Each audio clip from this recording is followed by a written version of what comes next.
Channel commerce masters. मेरा नाम है रमनदीप एंड ये हमारा होने वाला है लेक्चर नंबर 7।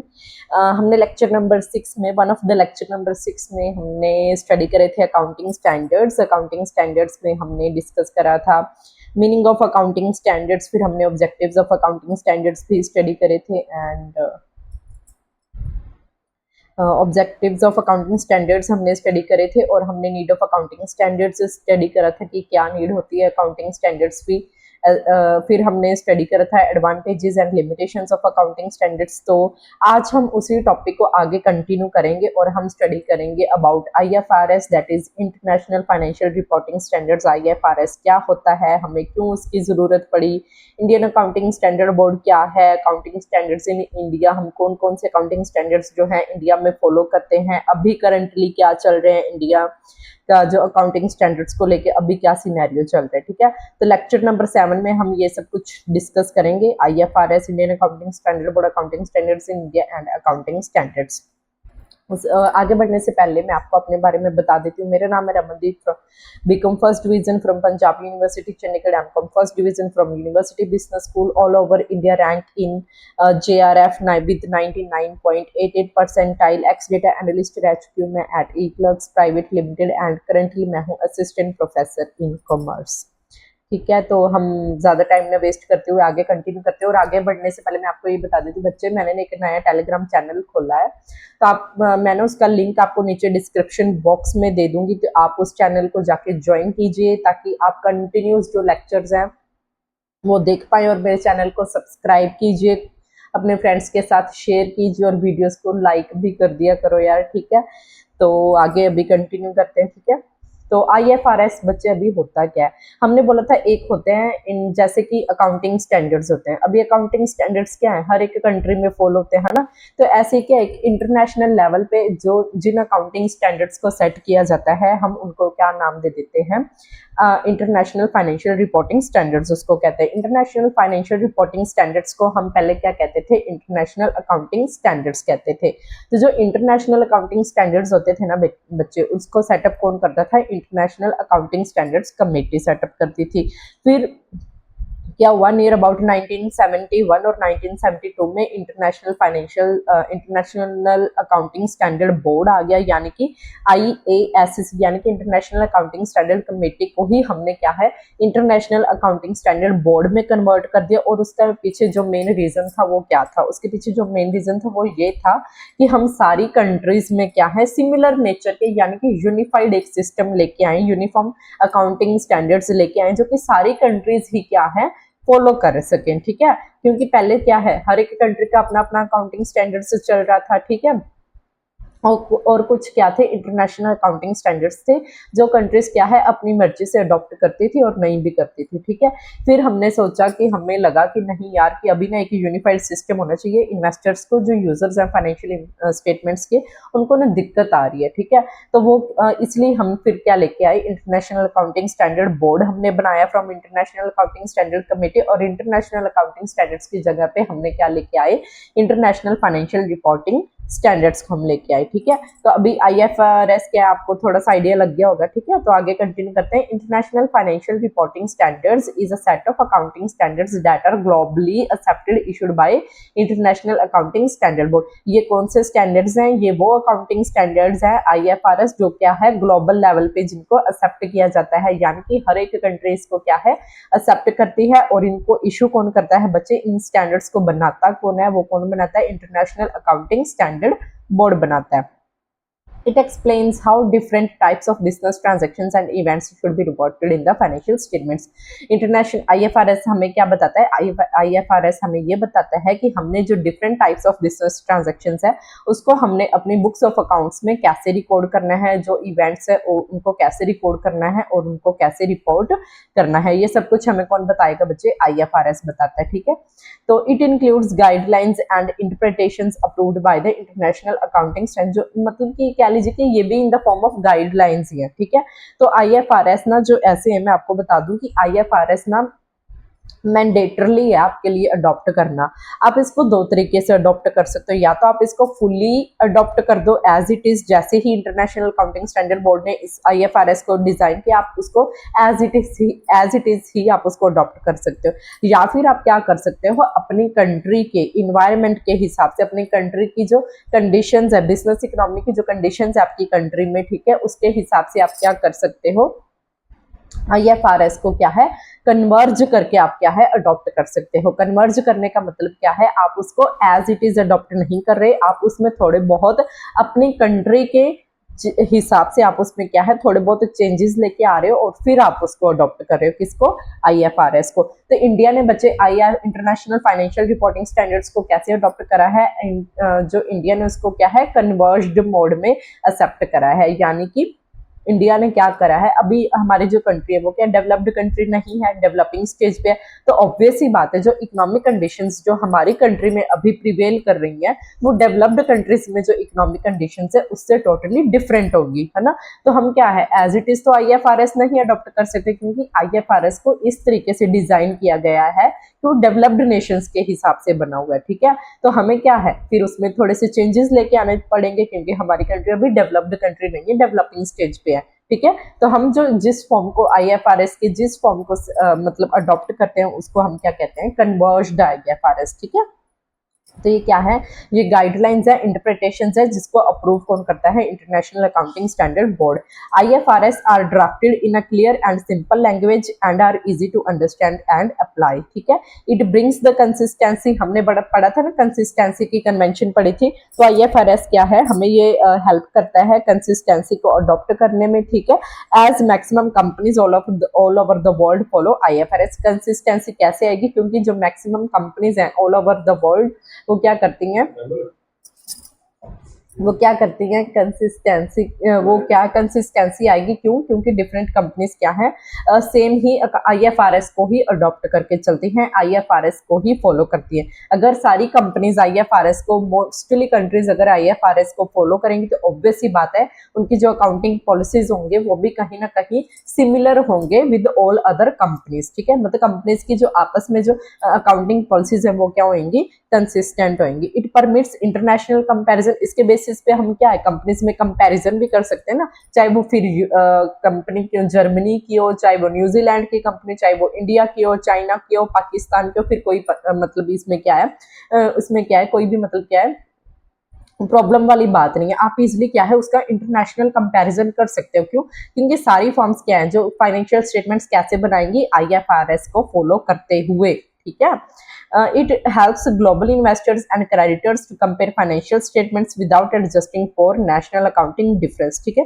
तो अभी क्या है हम मतलब क्या हमें क्या अभी अगर अलग अलग कंट्रीज होती है जैसे, है ना, अगर वो अलग अलग अपने अकाउंटिंग स्टैंडर्ड्स को फॉलो करते हैं तो फिर तो ग्लोबल इन्वेस्टर्स के लिए मुश्किल हो जाना था ना, क्योंकि फिर वो उसकी जो डिफरेंट कंपनीज है उसकी फाइनेंशियल परफॉर्मेंस को क्या है कंपेयर नहीं कर सकते थे। लेकिन बिकॉज अभी सभी कंपनीज क्या है IFRS के हिसाब से अकाउंटिंग पॉलिसीज डिजाइन करती हैं, अकाउंटिंग मेथड्स को फॉलो करती हैं, उसके हिसाब से अपने फाइनेंशियल स्टेटमेंट्स प्रिपेयर करते हैं, अपने फाइनेंशियल स्टेटमेंट्स प्रिपेयर करते हैं। तो उसकी वजह से क्या है कंपैरिजन करना क्या है ईजी हो गया, ठीक है। तो ग्लोबल इन्वेस्टर्स के लिए अभी क्या है इसमें क्या है नेशनल अकाउंटिंग डिफरेंस वाली प्रॉब्लम वो क्या है सॉल्व हो गई है, ठीक है। Under the IFRS the historical concept of recording the fixed assets has been replaced by current cost. अभी हमने क्या बोला था, अकाउंटिंग स्टैंडर्ड्स में ना हम एक हिस्टोरिकल कॉस्ट कंसेप्ट को स्टडी करते हैं, जिसमें हम ये कहते हैं कि हम जो हमारे एसेट्स हैं उसको किस बेसिस पे रिकॉर्ड करेंगे, जिस कॉस्ट पे हमने उस एसेट को फिक्स्ड एसेट को एक्वायर करें। लेकिन IFRS क्या कहते हैं कि नहीं, आप हिस्टोरिकल कॉस्ट कंसेप्ट को फॉलो नहीं करेंगे, आप क्या है इसको करंट कॉस्ट सिस्टम के बेसिस पे रिकॉर्ड करेंगे। क्यों, क्योंकि ये हमें क्या है more accurate and realistic financial position बताएगी, यानी कि हमें ज्यादा बेहतर इंफॉर्मेशन मिलेगी regarding the company balance sheet, यानी कि उसकी फाइनेंशियल परफॉर्मेंस कैसी पोजीशन कैसी उसके बारे में हमें पता चलेगा, ठीक है। उसके पास जो एसेट्स है वो कितने के हैं, ठीक है, उसकी नेट रियलाइजेबल वैल्यू क्या है उन एसेट्स की, ठीक है, वो हमें क्या है इजिली पता चलेगा। फिर हमने अभी मैंने आपको बताए थे इंडियन अकाउंटिंग स्टैंडर्ड बोर्ड, ठीक है। इंटरनेशनल अकाउंटिंग स्टैंडर्ड बोर्ड के बारे में मैंने आपको बताया था। अभी इंडिया में क्या है बच्चे, इंडिया में जो अकाउंटिंग स्टैंडर्ड जो हम IFRS का क्या है, एक कन्वर्ज्ड जो सिस्टम है उसको फॉलो कर रहे हैं, तो उसको किस कौन लेके आया बच्चे, इंडियन अकाउंटिंग स्टैंडर्ड बोर्ड लेके आया। पहले इंडिया में हम फॉलो करते थे अकाउंटिंग स्टैंडर्ड्स, ठीक है। उसको रिव्यू करने का जिम्मा किसका था, ICI, institute of chartered accountant of India, इसका जिम्मा था, ठीक है। तो अभी क्योंकि हम कन्वर्ज्ड IFRS को फॉलो कर रहे हैं, तो जो अकाउंटिंग स्टैंडर्ड्स थे हमने उसको नाम क्या दे दिया, इंडियन अकाउंटिंग स्टैंडर्ड्स दे दिया, और ICAI को हम क्या कहते हैं, इंडियन अकाउंटिंग स्टैंडर्ड बोर्ड कह देते हैं, ठीक है। The institute of chartered accountants of India ICAI being the premier accounting body in the country had set up the accounting standard board on 21 July 1977। पहले क्या था, अकाउंटिंग स्टैंडर्ड बोर्ड था, जो क्या था, अकाउंटिंग स्टैंडर्ड्स को डिजाइन करता था और उसको क्या है, अडॉप्ट करने में हेल्प करता था कंपनीज की। अभी क्या है, इंटरनेशनल अभी क्या है, क्योंकि हम कन्वर्ज्ड IFRS को फॉलो करें, जिसको हमने नाम दे दिया है अकाउंटिंग स्टैंडर्ड्स की जगह इंडियन अकाउंटिंग स्टैंडर्ड्स, इसलिए हमने बोर्ड का भी नाम चेंज करके क्या कर दिया, अकाउंटिंग स्टैंडर्ड बोर्ड की जगह हमने क्या कर दिया, इंडियन अकाउंटिंग स्टैंडर्ड बोर्ड कर दिया।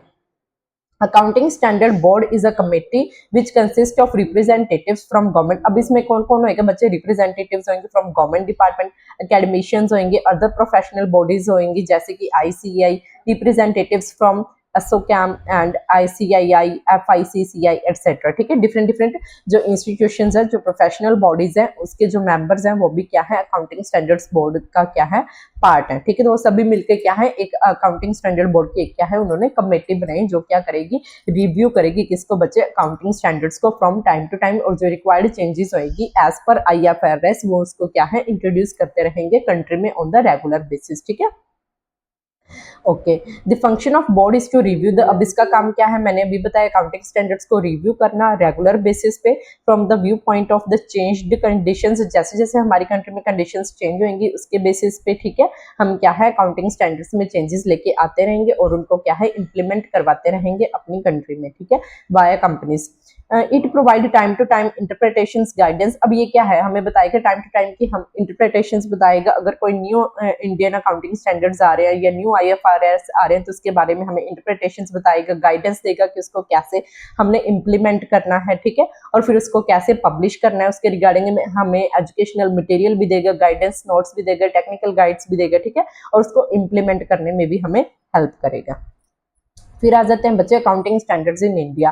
Now India will have two sets of accounting standards. India के पास क्या है, two sets of accounting standards. Existing accounting standards, एक जो हम पहले फॉलो कर रहे थे, है ना, IFRS को अडॉप्ट करने से पहले भी तो कुछ फॉलो कर रहे थे ना, तो उसको हम क्या है, अकाउंटिंग स्टैंडर्ड्स का नाम देते थे, ठीक है, तो वो भी है, हम उन ये नहीं कि उनको हम भूल गए, वो भी हम फॉलो करेंगे, ठीक है।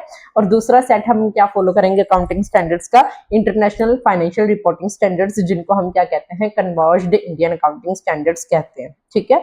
तो वही हैं बच्चे, अकाउंटिंग स्टैंडर्ड्स वही हैं जो मेल खा रहे थे IFRS के हिसाब से, उनको हमने एज इट इज अडॉप्ट करे, और जो IFRS से थोड़े से डिफरेंट जा रहे थे उसमें हमने थोड़े से चेंजेस करे और उनको फिर अडॉप्ट कर लिया, है ना। अकाउंटिंग स्टैंडर्ड्स तो बच्चे ये वही है जो पहले थे हमारे पास, ठीक है, बस हमने उनमें क्या है, थोड़े थोड़े चेंजेस करे एज पर IFRS, फिर हमने उनको क्या है, अडॉप्ट कर लिया।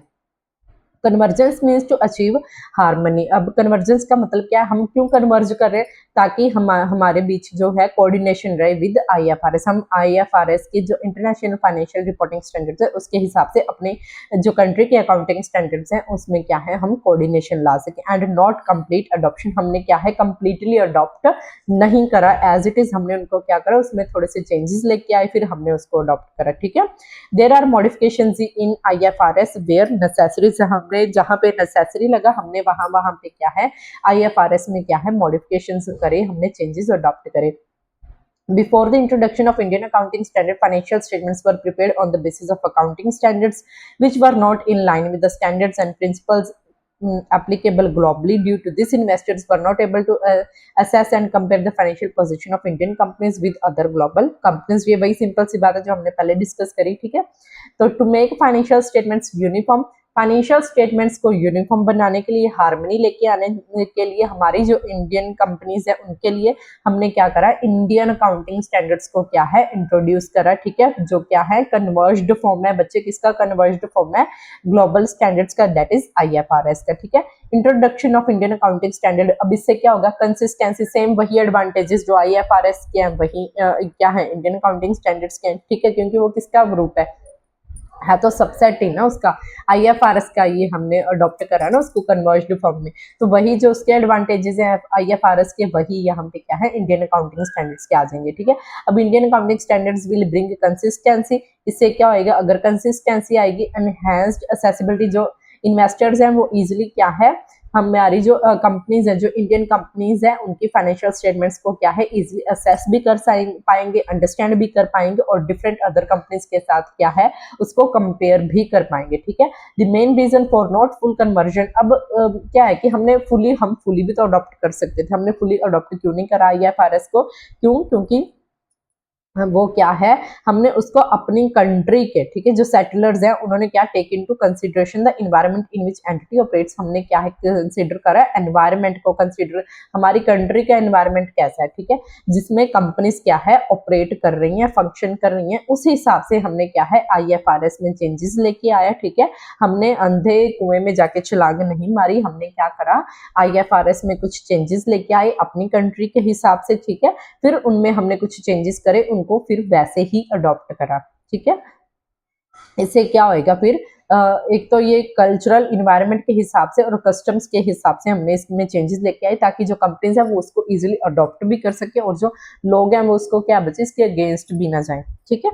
The global standard like IFRS can't consider environment and capability available in each country. अब IFRS क्या है, हर एक कंट्री का कल्चर या ट्रेडिशन या एनवायरमेंट के हिसाब से तो नहीं चेंजेस कर सकता था ना, तो उसने तो ग्लोबल लेवल पे देखना था ना IFRS ने, तो इस हिसाब से वो क्या है हर एक कंट्री का इन्वायरमेंट को कंसीडर नहीं किया गया उसमें, तो हमने क्या करा, हमने उसको एज इट इज अडॉप्ट ना करके उसमें थोड़े से चेंजेस लाए अपनी कंट्री के हिसाब से, फिर हमने उसको क्या है अडॉप्ट करा, ठीक है। और उसमें जो हमने डेविएशन रखी ना बच्चे फ्रॉम IFRS, वो क्या है हमने मिनिमम रखने की कोशिश की, because if subsidiaries of multinational companies which are operating in different territories follow different accounting policies, then preparation of consolidated financial statements become difficult. अब कंसोलिडेटेड फाइनेंशियल स्टेटमेंट्स बच्चे क्या होता है, जैसे कि मान लीजिए कि एक कंपनी है, ठीक है, उसका हेड ऑफिस तो है इंडिया में, ठीक है, लेकिन उसकी जो सब्सिडरीज है, जो उसकी मतलब उसने और छोटी छोटी कंपनीज सेटअप कर रखी है ना, कंपनीज को एक्वायर कर रखा है ना, तो वो उसकी क्या हो जाएंगी, सब्सिडरी कंपनीज हो जाएंगी, जो कि मान लीजिए आप अमेरिका में ऑपरेट कर रही है, एक जर्मनी में ऑपरेट कर रही है, एक न्यूजीलैंड में है, एक ऑस्ट्रेलिया में है। अभी 4 जो उसकी सब्सिडरीज है, ठीक है, उस कंपनी की, अब वो क्या है उसे अगर IFRS को अडॉप्ट कर रही है, ठीक है, हम भी IFRS के हिसाब से चल रहे हैं। अब हमने क्या करा, इंडियन इन्वायरमेंट के हिसाब से करा, तो हमने यहाँ पे क्या कोशिश करी कि जो IFRS है और जो इंडियन अकाउंटिंग स्टैंडर्ड्स है उनमें जो डेविएशन है, जो उनमें डिफरेंस है ना, वो कम से कम रहे, ठीक है। अगर कम से कम रहेगा तभी तो हम क्या है कंसोलिडेटेड, यानी कि उन सबकी एक as a whole financial statement, company A की as a whole financial statement हम प्रिपेयर कर पाएंगे। अदरवाइज उसकी सब्सिडरीज क्या है अलग अकाउंटिंग पॉलिसीज फॉलो करनी होगी, जो कंपनी ए या इंडिया में ऑपरेट कर रही है, ठीक है, उसका हेड ऑफिस इंडिया में, वो अलग से अकाउंटिंग पॉलिसीज पे ऑपरेट कर रही होगी, है ना। फिर अगर उसकी इकट्ठी फाइनेंशियल स्टेटमेंट्स बनानी पड़ गई तो वो क्या है हमें दिक्कत दे सकती है, ठीक है, इसलिए क्या है हमने डेविएशंस को मिनिमम रखना है। अब ये क्या है बच्चे, ये ना IFRS और इंडियन अकाउंटिंग स्टैंडर्ड्स, और ये क्या है अकाउंटिंग स्टैंडर्ड का यहाँ पे नंबर दे रखा है, ठीक है। अब इंडियन अकाउंटिंग स्टैंडर्ड 1 क्या है, first time adoption of Indian accounting standards के बारे में बताता है। आप इसको क्या है, इसको एज इट इज ही आपको लर्न करना पड़ेगा, इसमें कोई भी हार्ड एंड फास्ट रूल नहीं है, इसको एज इट इज ही आपको लर्न करना पड़ेगा, ठीक है। जो हमारे सिलेबस में ऑडिट इंस्पेक्टर के और जो जूनियर ऑडिटर के सिलेबस में वो अकाउंटिंग स्टैंडर्ड्स तो है, हमें नंबर पूछेगा वो, ठीक है। ये अकाउंटिंग स्टैंडर्ड जैसे मान लीजिए for example Indian accounting standard number, Indian accounting standard 112 क्या कह रहा है, तो हम उसमें क्या बताएंगे, disclosure of interest in other entities है, ठीक है। या फिर वो आपसे पूछ ले अकाउंटिंग स्टैंडर्ड 1 क्या है, अकाउंटिंग स्टैंडर्ड क्या है, डिस्क्लोजर ऑफ अकाउंटिंग पॉलिसीज है, ठीक है। अकाउंटिंग स्टैंडर्ड 2 क्या है, वैल्यूएशन ऑफ इन्वेंटरीज है। हमें डेप्थ में क्या पढ़ना है, अकाउंटिंग स्टैंडर्ड नंबर 6 हमने स्टडी करना है, जो डेप्रिसिएशन के ऊपर है, ठीक है। क्योंकि उन्होंने स्पेसिफिकली सिलेबस में मेंशन करा है कि अकाउंटिंग स्टैंडर्ड नंबर 6, ठीक है, मेंशन करा है उन्होंने, ठीक है। तो हम वो उसको क्या है डिटेल में कवर करेंगे। बाकी के आपको क्या करना है, उसके नाम, अकाउंटिंग स्टैंडर्ड्स के नाम और अकाउंटिंग स्टैंडर्ड का नंबर लर्न करना पड़ेगा आपको, ठीक है, एज इट इज, ठीक है। तो ये क्या है, अकाउंटिंग स्टैंडर्ड्स है, आप इसको देख लीजिएगा, ठीक है। हम अकाउंटिंग स्टैंडर्ड को जो 6 है, ये हम क्या है आने वाली नेक्स्ट क्लास में इसको डिस्कस करेंगे, क्योंकि आगे बहुत वाइड है अकाउंटिंग स्टैंडर्ड 6। इसमें क्या है, हम डेप्रिसिएशन पे ये बेस्ड है, हम ये डेप्रिसिएशन क्या है, इसमें आपका जो डेप्रिसिएशन वाला पूरा पूरा चैप्टर है ना, वो इसी में कवर हो जाएगा, ठीक है। अकाउंटिंग स्टैंडर्ड नंबर 6 क्या कहता है, तो इसमें आपका वो सारा का सारा कवर हो जाएगा। बाकी guys thank you so much, ये इस लेक्चर को हम यहीं पे एंड करते हैं, ठीक है। आई होप सो आपको आईएफआरएस का मीनिंग समझ में आ गया होगा। इंटरनेशनल अकाउंटिंग स्टैंडर्ड बोर्ड क्या है, इंडियन अकाउंटिंग स्टैंडर्ड बोर्ड क्या है, इंडियन अकाउंटिंग स्टैंडर्ड्स क्या है, या फिर अकाउंटिंग स्टैंडर्ड्स क्या है, ठीक है। आपको उसके बारे में अच्छे से समझ में आ गया होगा। अगर स्टिल आपको कोई भी कंफ्यूजन है तो आप मुझे नीचे कमेंट बॉक्स में बता सकते हैं बच्चे। और आप क्या है, आपको ये पेपर क्रैक करना ही करना है, चाहे आप कॉमर्स लेक्चरर की प्रिपरेशन कर रहे हैं, चाहे आप ऑडिट इंस्पेक्टर की कर रहे हैं, चाहे आप जूनियर ऑडिटर की, आप जिस भी एग्जाम की तैयारी कर रहे हैं ना बच्चे, आप मन में ये ठान लीजिए कि आपको क्या है इसको क्रैक करके ही छोड़ना है, ठीक है। क्योंकि आपके पेरेंट्स क्या बहुत मेहनत कर रहे हैं बच्चे, तो आपको भी बहुत मेहनत करनी है, ठीक है। आपको ये लग रहा होगा कि मैम ये क्या है, अकाउंटिंग स्टैंडर्ड्स ये हमसे नहीं याद होंगे, नहीं, एक बार मुश्किल लगेगा। मुझे भी लगा था, जब मैंने फर्स्ट टाइम करा था मुझे भी बहुत मुश्किल लगे थे, यार ये क्या ही डाल दिया, ये कैसे ही मैं इसको करूंगी, है ना। बट ये हो जाता है, एक बार मुश्किल लगेगा, 2 बार लगेगा, जब आप इसको तीसरी बार पढ़ोगे ना, तो इतना ईजी लगेगा कि आप, अच्छा इससे ईजी टॉपिक तो हो ही नहीं सकता कोई, ठीक है। तो मेहनत करिए, पढ़ते रहिए, हंसते रहिए, मुस्कुराते रहिए, खुद भी खुश रहिए और अपने पेरेंट्स को भी खुश रखिए। Thank you so much. और मेरे चैनल को सब्सक्राइब कीजिए, शेयर कीजिए और टेलीग्राम चैनल को ज्वाइन कीजिए, ताकि आपको कंटिन्यूस लेक्चर्स मिलते रहें। और हम लाइव भी करते हैं कभी कभी, जिसमें हम एमसीक्यूज की डिस्कशन करते हैं। हम जल्दी करेंगे, एक और लाइव करेंगे जिसमें हम एमसीक्यूज फर्दर डिस्कस करेंगे, ठीक है। अकाउंटिंग कंसेप्ट्स एंड कन्वेंशंस पे वो बेस्ड होगा टॉपिक, ठीक है, उस पर हम डिस्कस करेंगे। Thank you so much, tata bye bye.